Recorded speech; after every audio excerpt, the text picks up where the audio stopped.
Malinagyan mo ng okra. Hindi pa dilid mo lang. There's no okra there. That's Ayun. sitaw. That is Sitaw. Yes. Sitaw, bataw, wala ni. Ba't ganun? Ano ka ba?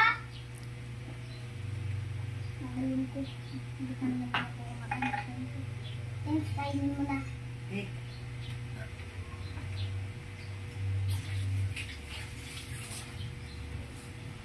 Sige na ako.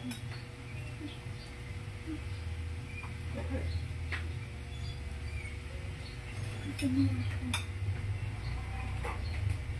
Alam mo naman wala mga Tagalog. Huwag kayo ko sabi nila.